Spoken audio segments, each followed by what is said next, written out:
अस्सलाम वालेकुम। आज का जो हमारा टॉपिक है बूटस्ट्रैप ग्रिड के बारे में। बूटस्ट्रैप ग्रिड क्या है, हम क्यों लेते हैं। बेसिकली आप जो अपना एक वेब पेज डिज़ाइन करते हैं, इसके अंदर आप एक रो ले सकते हैं, मीन एक ग्रिड ले सकते हैं और आप फुल विथ को 12 कॉलम में डिवाइड कर सकते हैं। मतलब आपकी जो फुल विथ होगी अब उसको 12 हिस्सों में तकसीम कर सकते हैं। सिंपल ये कि अगर आप ये चाहते हैं कि आपने आधे हिस्से में कोई एक चीज़ दिखानी है, आधे हिस्से में कोई दूसरी चीज़ दिखानी है, तो आप उसको 6 एंड 6 कॉलम में डिवाइड कर सकते हैं।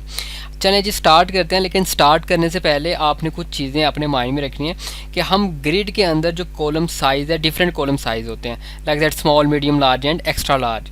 स्मॉल के लिए SM यूज़ करेंगे, मीडियम के लिए MD यूज़ करेंगे, लार्ज के लिए LG और एक्स्ट्रा लार्ज के लिए XL यूज़ करेंगे। जो स्मॉल साइज़ होगा ये 576 पिक्सल और इससे ऊपर होगा। जो मीडियम साइज़ होगा ये 768 पिक्सल या इससे ऊपर होगा। जो लार्ज साइज़ होगा ये 992 पिक्सल या इससे ऊपर होगा। इसी तरह से जो एक्स्ट्रा लार्ज होगा ये 1200 पिक्सल या फिर इससे ऊपर होगा। तो चलें जी स्टार्ट करते हैं। सबसे पहले हम इसको क्लियर करते हैं और इसको रीलोड करके चेक कर लेते हैं। जैसे हम इसको रीलोड करते हैं, चेक करें हमारा पेज क्लियर है और इसका टाइटल बूटस्ट्रैप है। ग्रिड लेने के लिए जो हम क्लास यूज़ करते हैं वो रो यूज़ करते हैं। तो इसके लिए हम यहाँ पे सबसे पहले डिव लेते हैं, डिव क्लास इक्वल टू रो, और इसके अंदर अभी हम कॉलम्स ले सकते हैं। आपको मैंने बताया था कि टोटल जो कॉलम्स हैं जो हम एक रो के अंदर ले सकते हैं वो 12 कॉलम हो सकते हैं। तो फ़र्ज़ करें कि अगर मैंने 6 कॉलम एंड 6 कॉलम लेने हैं, मीन हाफ पेज पे मैंने एक कंटेंट दिखाना और हाफ पेज पे तो मैं यहाँ पे फिर से डिव लूँगा, क्योंकि रो के अंदर मैं कॉलम्स ले सकता हूँ। तो अगर मैंने कॉलम लेने तो क्लास इक्वल टू कॉल 6। अगर मैं यहाँ पे कॉल 6 लूँगा तो 12 कॉलम में से मेरे पास 6 कॉलम का स्पेस आ जाएगा। मैं इसमें अगर राइट करता हूँ इफ्तिखार अली और जैसे ही मैं इसको रीलोड करता हूँ तो चेक करें आपको ये नेम इस तरह से नज़र आ रहा है। अब आपको यहाँ पे पता नहीं चल रहा कि मेरे पास टोटल 12 कॉलम में से 6 कॉलम आ चुके हैं कि नहीं। तो हम इसका बैकग्राउंड कलर यहाँ पे दे देते हैं क्लास के अंदर ही, BG और BG प्राइमरी। जैसे ही हम इसको रीलोड करते हैं तो चेक करें आपकी जो हाफ स्क्रीन है, मीन इसका जो हाफ स्पेस है, क्योंकि टोटल कॉलम थे 12, तो जो इसके 6 कॉलम है उसके ऊपर आपका बैकग्राउंड कलर आ गया। इसी तरह से आपने जो बाकी 6 कॉलम है वो भी लेने हैं। तो मैं इसी को कॉपी कर लेता हूँ, मैं इसको कॉपी किया और मैं इसका कलर चेंज कर लेता हूँ, लाइक दैट सक्सेस। तो जैसे ही मैं इसको रीलोड करता हूँ तो चेक करें आपका जो बाकी के 6 कॉलम थे वो आपके ग्रीन हो गए। यानी कि अगर आप पेज के आधे हिस्से में एक कंटेंट दिखाना चाहते हैं, आधे में कोई दूसरा कंटेंट, तो आप इस तरह से डिवाइड कर सकते हैं। इसी तरह से अगर आप चाहते हैं कि नहीं मैंने पहले 3 कॉलम्स लेने हैं और फिर दूसरा जो मैंने लेना है वो मैं 9 कॉलम्स लेना चाह रहा हूँ, तो आप इस तरह से भी डिवाइड कर सकते हो। चेक करें पहले आपके पास 3 कॉलम्स और उसके बाद 9। अगर आप चाहते हैं कि नहीं जी मुझे 3 कॉलम्स के 4 मैंने जो है ना यहाँ पे अलग अलग यहाँ पे मैंने कंटेंट देने हैं, तो आप राइट कर सकते हैं। मैं इसी को कॉपी कर लेता हूँ और नीचे मैं यहाँ पे पेस्ट कर देता हूँ। ठीक है, एक को हम डेंजर कर देते हैं और एक को वार्निंग।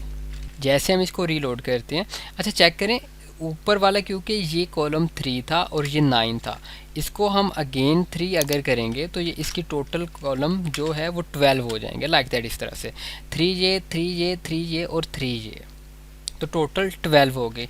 अगर मैं बीच में किसी एक को भी 4 करूँगा, लाइक दैट मैं थर्ड वाले को अगर 4 कर रहा हूँ तो फिर क्या होगा, 3 ये और 4 ये हो जाएगा। तो जो लास्ट वाला है वो उससे नीचे आ जाएगा स्टार्ट में, क्योंकि अब जो बाकी कॉलम है वो यहाँ पे 2 बचते हैं और हम जो उससे नेक्स्ट वाला ले रहे हैं वो कॉलम 3 है। इसी तरह से अगर आपने टोटल विथ एक की ही लेनी है तो आप यहाँ पे कॉलम 12 राइट कर सकते हैं, कॉल 12। तो जैसे हम रीलोड करते हैं चेक करें इसने मुकम्मल विथ इसके ले ली। यहाँ पे कोई ऐसी चीज़ नहीं है जो कि समझ ना आए, सिंपल सा कॉन्सेप्ट है कि अगर आप चाहते हैं कि आपने अपनी स्क्रीन को अलग अलग डिवाइड करके अलग अलग कंटेंट वहाँ पे दिखाना है, तो हम डिवाइड कैसे कर सकते हैं अपनी स्क्रीन को। ये एक सिंपल सी एग्जांपल है बूटस्ट्रैप 4 की। यहाँ पे हमने रो के अंदर 4 कॉलम एक साइड पे लिए हुए और 8 कॉलम एक साइड पे लिए हुए हैं। पहले हमने कंटेनर लिया हुआ, कंटेनर का आपको मैंने बताया था कि कंटेनर के अंदर आपकी स्क्रीन रिस्पॉन्सिव हो जाती है। तो कंटेनर के अंदर 4 कॉलम्स पहले हमने लिए, उसके बाद 8 कॉलम, और 4 कॉलम के अंदर आपने ये हिस्सा डिज़ाइन किया और उसके बाद 8 कॉलम के अंदर आप ये बाकी हिस्सा डिज़ाइन कर रहे हैं। तो ये एक सिंपल सी एग्जाम्पल है कि अगर हमें अपना वेब पेज डिज़ाइन करते हुए इस तरह की कोई ज़रूरत महसूस होती है कि हमने कुछ चीज़ें एक साइड पे दिखानी है और बाकी एक साइड पे, तो हम उसको डिफरेंट कॉलम में डिवाइड करके अपना स्ट्रक्चर बना सकते हैं। अच्छा, आपके माइंड में यहाँ पे होगा कि क्या हम इसके अंदर जस्ट कोई टेक्स्ट वगैरह ही राइट कर सकते हैं? इसके अंदर हम कोई भी कंटेंट रख सकते हैं। आप कोई इमेजेस रख सकते हैं, आप कोई HTML का कोई स्ट्रक्चर बना के इसके अंदर रख सकते हैं। लाइक दैट, अगर मैं चाहता हूँ कि मैं हर कॉलम के अंदर मैंने कोई इमेज रखनी है, तो मैं यहाँ से इमेजेस ले लेता हूँ। मैं यहाँ से ये 4 इमेजेस कॉपी करता हूँ और यहाँ पे जो मेरा प्रोजेक्ट फोल्डर है जिसके अंदर मैं वर्क कर रहा हूँ, जहाँ पे जाके मैं पेस्ट कर देता हूँ। तो ये मेरे पास 4 इमेजेस है, P1, P2, P3 and P4। अब हर ग्रिड के अंदर अगर आपने इमेज दिखानी है तो मैं यहाँ पे इमेज का टैग लेता हूँ, इमेज, और src के अंदर मैं एड्रेस देता हूँ लाइक दैट p1.jpeg। जैसे ही मैं इसको रीलोड करता हूँ तो चेक करें, ये आपको इस तरह से नज़र आएगी। यहाँ पे हम बैकग्राउंड कलर निकाल देते हैं। यहाँ पे विथ इक्वल टू 100%, इसका क्या मतलब है? इसका मतलब ये कि आपका कॉलम 3, 4, 5 जो भी होगा उसकी जितनी भी विथ होगी आपकी इमेज उसके 100% आपको दिखेगी। लाइक दैट, इसको सेव करके अगर मैं रीलोड करता हूँ, चेक करें, आपको ये इमेज इस तरह से नज़र आएगी। अगर मैं इसी तरह से बाकी कॉलम्स में भी इमेजेस लेता हूँ, लाइक दैट, मैं इसी को कॉपी कर लेता हूँ एंड यहाँ पे पेस्ट कर देता हूँ 3 टाइम, और मैं इमेजेस के यहाँ पे नेम चेंज कर देता हूँ P2, P3 एंड P4। इसको रीलोड करता हूँ तो चेक करें, आपको ये इमेजेस इस तरह से नज़र आ रही है। पहले कॉलम 3 में एक इमेज, दूसरे कॉलम 3 में दूसरी इमेज, तीसरे कॉलम 3 में तीसरी इमेज, और चौथे कॉलम में आपको चौथी इमेज आपको इस तरह से नज़र आ रही है। यहाँ पे ग्रिड जिस मकसद के लिए यूज़ किया जाता है वो है कि पेज के अंदर आप जो भी यहाँ पे चीज़ें दिखा रहे हैं वो एक अच्छे रिजल्ट में दिखें। लाइक दैट, अभी के लिए अगर मैं इस पेज को थोड़ा सा छोटा करता हूँ तो आप यहाँ पे ये नोट कर रहे होंगे कि जैसे जैसे मैं स्क्रीन साइज़ इसकी छोटी कर रहा हूँ या बड़ी कर रहा हूँ तो मेरी इमेजेस इसके अंदर उसी तरह से नज़र आ रही हैं। अब लाइक दैट, मेरी स्क्रीन सबसे छोटी है तो चेक करें, इमेजेस बिल्कुल छोटी छोटी नज़र आ रही हैं, लेकिन मैं ऐसा नहीं चाहता।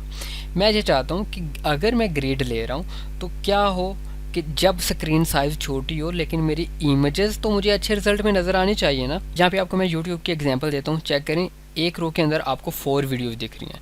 मैं इसकी स्क्रीन थोड़ी सी कम करता हूँ तो अभी चेक करें कि जब स्क्रीन सबसे छोटी है तो आपको एक ही जस्ट वीडियो नज़र आ रही है, आपको 4 जो वीडियोस थी वो छोटी छोटी होकर नहीं नज़र आई। क्यों?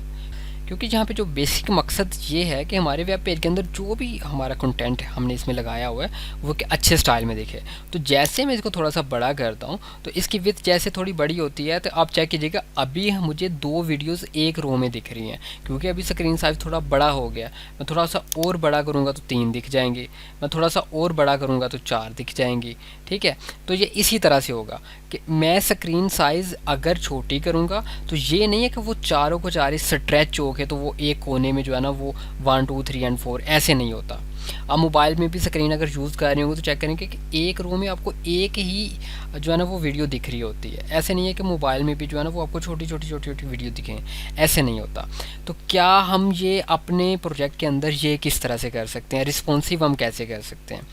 इसके लिए हम डिफरेंट कॉलम साइज़ यूज़ करते हैं। सबसे पहले यहाँ पे हम कॉलम साइज़ समझ लेते हैं, कॉलम साइज़ वर्क किस तरह से करता है। मैं राइट क्लिक करता हूँ, इंस्पेक्ट पे क्लिक करता हूँ और यहाँ पे ये डिवाइसेस वाला आइकन है, आप इस पर क्लिक करें, आपको स्क्रीन इस तरह से नज़र आएगी। टॉप पे आप यहाँ पे चेक करेंगे, आपको विथ पिक्सेल्स की जो विथ है वो आपको यहाँ पे नज़र आएगी।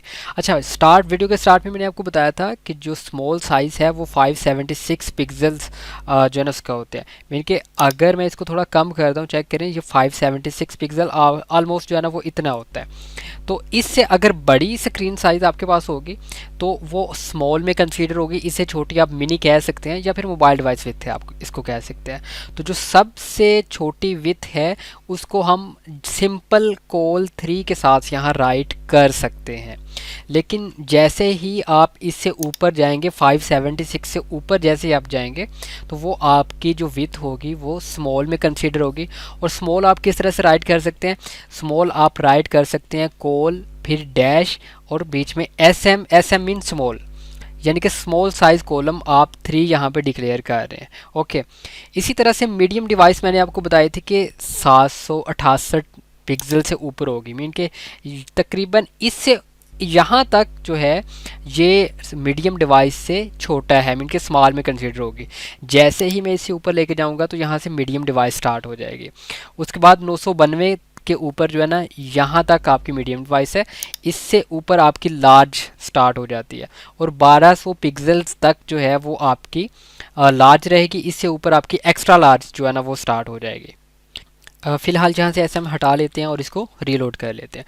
अच्छा, फ़िलहाल अगर आप ये चाहते हैं कि जब ये बिल्कुल मिनी साइज़ में हो, मीन कि जब इसकी बिल्कुल विड्थ छोटी हो, तो ये 12 कॉलम में आपको नज़र आए। यहाँ पे फ़र्ज़ करें अगर आपने इमेज को फुल विड्थ में दिखाना तो क्या करना पड़ेगा, मुझे इसके लिए कॉलम 12 यहाँ पे राइट करना पड़ेगा। तो मैं कॉल 12 अगर राइट करता हूँ तो चेक करेंगे कि ये इमेज फुल विड्थ में हो जाएगी। स्मॉल डिवाइस में तो ये फुल विथ हो गई, लेकिन जैसे ही मैं इसको बड़ा करूँगा ये इमेज आहिस्ता आहिस्ता बड़ी होती जाएगी। लेकिन अगर मैं ये चाहता हूँ कि ये जैसे ही स्मॉल साइज़ में जाए तो आपकी ये इमेज आपको हाफ पेज पे नज़र आए, मीन के कॉलम 6 में आपको नज़र आए। तो उसके लिए मैं कॉल SM6 यहाँ पे राइट करूँगा, कॉल SM6। जैसे ही हम इसको रीलोड करते हैं तो जैसे अभी मैं इस स्मॉल साइज़ में जाऊँगा, चेक करें तो आपको हाफ साइज़ पे आपको ये इमेज नज़र आ रही है। ओके, और जैसे ही ये स्मॉल साइज़ से मिनी में जाएगी तो ये फुल हो जाएगी, और स्मॉल में जाएगी तो कॉलम 3। इसी तरह से आप चाहते हैं कि जब ये मीडियम में जाए, तो क्योंकि हम इसके ऊपर एक से ज़्यादा कॉलम साइज़ अप्लाई कर सकते हैं, तो सबसे मिनी पे 12 में जाएगी, उसके बाद स्मॉल में 6 पे जाएगी, उसके बाद कहते हैं जब ये मीडियम डिवाइस में जाए तब कितनी नज़र आए, तब आपको इसका जो कॉलम साइज़ है वो आप 4 रख लेते हैं, कॉल MD4। तो चेक करें जब ये मिनी में है तो फुल है, उसके बाद जैसे ही स्मॉल में आया तो इसकी कॉलम 6 हो गई विथ, उसके बाद जब ये मीडियम डिवाइस में आएगा तो इसकी विथ कितनी हो गई, कॉलम 4। इसी तरह से मैं चाहता हूँ कि जब ये लार्ज स्क्रीन साइज में जाए तो इसकी विथ कॉलम 3 हो जाए। मैं यहाँ पे राइट कर देता हूँ कॉल LG3। हम ऐसा करते हैं, हम ये सारी क्लासेस बाकी सब पे भी अप्लाई कर देते हैं सो दैट आपको वाजिया फ़र्क नज़र आए। जैसे ही हम इसको रीलोड करते हैं तो चेक कीजिएगा जब ये सबसे छोटा होगा तो आपको हर इमेज की विथ जो है वो फुल विथ आपको इस तरह से नज़र आएगी। अब जैसे ही स्मॉल साइज़ में जाएंगे, मिनी साइज़ के बाद स्मॉल साइज़ में, तो चेक करें कॉलम 6 हो गया, क्योंकि आपने यहाँ पे लगाया हुआ है कि कॉल 12 के बाद जब ये स्मॉल में जाए तो कॉलम 6 हो जाए। और उसके बाद आप जैसे ही मीडियम डिवाइस में जाएंगे तो कॉलम 4 हो जाएगा, कॉलम 4 एंड कॉलम 4। और एक रो में कितनी टोटल हो सकते हैं, कॉलम 12। ओके, और उसके बाद जैसे ही ये लार्ज साइज़ में जाएगा तो ये कॉलम 3 हो जाएगा। इसके बाद आपका ये लार्ज साइज़ है, हमने इसके ऊपर एक्स्ट्रा लार्ज अप्लाई नहीं किया। अच्छा, यहाँ पे एक और इम्पोर्टेंट बात कि अगर आप इस पे SM, MD या LG कोई भी लगा रहे हैं तो जो आप सिंपल कॉल 12 लगा रहे हैं इसको आप नहीं भी अगर लगाएंगे तो कोई फ़र्क नहीं पड़ेगा। लाइक दैट अगर मैं सब में से यहाँ से निकाल देता हूँ और मैं चेक करता हूँ, यहाँ पे जैसे मैं इसको रीलोड करता हूँ और इसको मैं छोटा करता हूँ तो चेक कीजिएगा जैसे ही मैं सबसे छोटा करूँगा तो ये ऑटोमेटिकली इसका कॉलम 12 हो गया। तो यहाँ पे जो हम सिंपल कॉल 12 यूज़ कर रहे थे वो ऑप्शनल है कि अगर आप बाकी कॉलम यूज़ कर रहे हैं तो ये जब आपका स्मॉल साइज से नीचे जाएगा वो ऑटोमेटिकली कॉल 12 हो जाएगा, आपको यहाँ पे बताने की ज़रूरत नहीं है। क्या आप इसके ऊपर कंटेनर अप्लाई कर सकते हैं? जी, आप इसके ऊपर कंटेनर भी अप्लाई कर सकते हैं, क्लास इक्वल टू कंटेनर। ये डिव यहाँ से स्टार्ट हुआ तो हम इससे नीचे पेस्ट कर देते हैं। तो यहाँ पे चेक करें हमारा जो पेज है वो रिस्पॉन्सिव हो गया है। होपफुली आपको ये वीडियो अच्छी लगी होगी, लाइक एंड कमेंट ज़रूर किया करें, और अभी तक अगर आपने सब्सक्राइब नहीं किया तो सब्सक्राइब ज़रूर कर लें। नेक्स्ट वीडियो के लिए अपना ख्याल रखिए, अल्लाह हाफिज़।